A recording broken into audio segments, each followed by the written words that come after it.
Guys, I'm going to be showing you how to replace the glow igniter on a bake element for one of our Electrolux or Frigidaire cooking products today. Alright, so we're going to start by opening up our door. We're going to remove both of our racks. And this is going to allow us access to the two flathead screws that are in the back of this oven compartment. Both those screws need to be removed. Now, if it's a brand new install like mine is, you can probably take those screws out by hand, but if they've been using this unit for any amount of time, those screws are going to be pretty stiff and you are going to have to use a flathead screwdriver to remove them. Alright, so let's pull our panel out. Now you're going to lift up in the back and it's kind of tucked in right here in the front. It's got this little edge that gets tucked up into the cabinetry in there. You're going to actually lift up, go upwards and backwards, and this hole, it'll give you enough clearance to pull this out. Alright, so underneath that panel is another panel. This one is actually my heat shield. It's got two 1/4-inch screws right here in the front.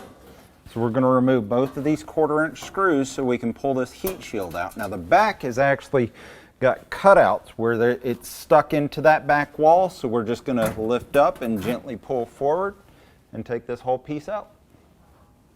Alright, so now that we've got both of our interior panels removed, I'm going to go ahead and remove my drawer. We're going to set that off to the side. There's a connector down here, a 2-wire connector that goes to my igniter. It's over here on the left-hand side. We're just going to hit the release tab and disconnect it, and then go back into our oven. All right, so now that we've got the wires disconnected to our glow igniter, we can take out our two 1/4-inch screws that secure our burner in place.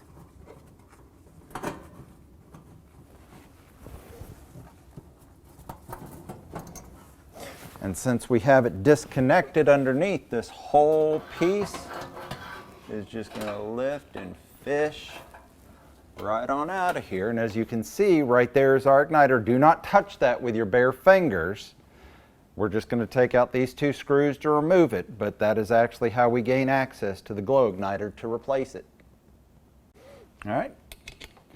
And if we take these last two 1/4-inch screws off of our burner assembly, these are the ones that actually secure the igniter to my burner.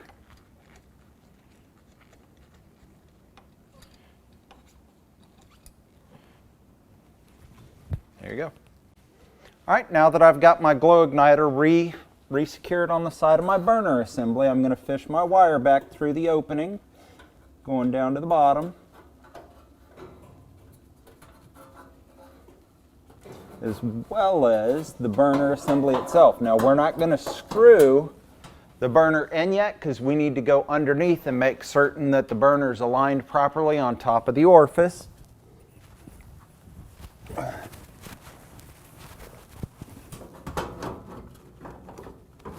we go. I'm going to go ahead and reconnect my harness while I am down here. And now we can run our screws back in to secure it in place. All right, so let's go ahead and open our door back up and put these screws back in. Getting ahead of myself, calling them the last two screws. Got a little ways to go.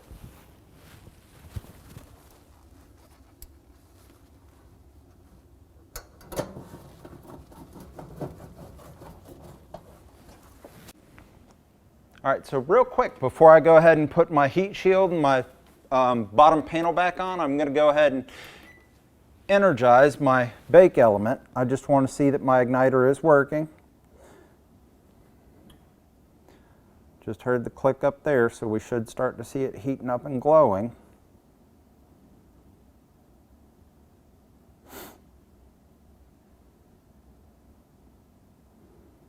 Here we go.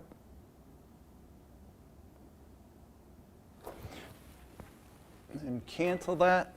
Let's go ahead and slide our heat shield back on.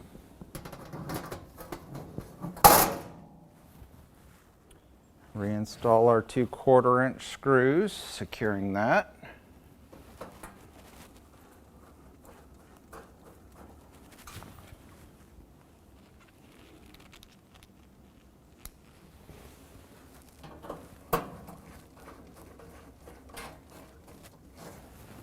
Grab our lower panel.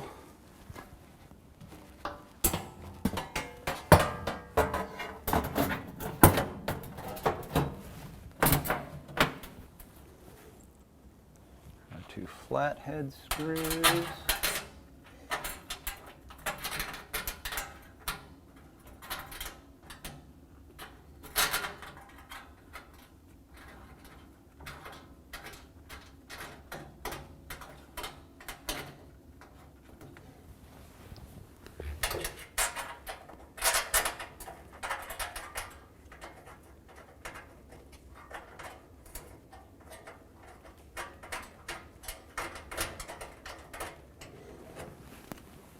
Both of our racks.